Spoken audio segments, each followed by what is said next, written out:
These are the Gucci shoes I bought to fit in. When I first moved to London, I was incredibly lonely, and loneliness will make anything look like belonging. I met this group of girls who worked in fashion. On the outside, it seemed like these are the right sort of groups to be friends with. Very sociable, very friendly, always at cool places, always inviting me to new things. At first, they seemed genuinely really friendly. But very quickly I saw this was the sort of environment where all that mattered is the brands you knew and owned. And every time they all met up, it was this parade of listing all the designer items that they were wearing. It was all so performative and this subtle, constant feeling that everybody was competing with each other.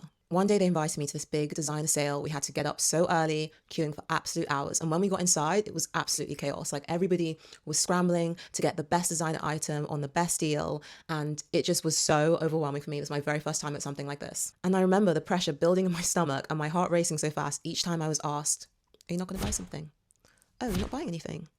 Oh, you haven't seemed to pick anything up? You're not going to get anything. So I turned to these Gucci shoes, heavily discounted, but still more than I could afford. Still more than I should have spent. Still money that could have gone towards my life, my savings, or something that I actually loved. But in that moment, I wasn't buying shoes. I was buying relief. I was buying temporary acceptance. I was buying the feeling of not being the odd one out. And I was too embarrassed to say, I just actually can't afford this. And that was one of the biggest lessons of this season. Sometimes the most expensive thing is not the item, it's the version of you that you betrayed to get it.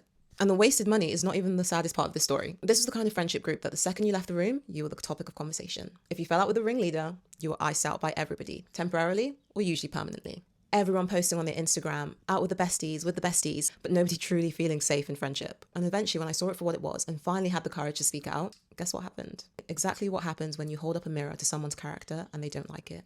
You get attacked. I was the villain. And those girls treated me so badly that I went from feeling lonely in a new city to having social anxiety around big groups of girls that still impact me today. When people don't like the conclusion you've made about them, they villainize you to try and reduce down what you saw. Because if they can successfully make you the problem, it means that you were wrong about the culture that you saw.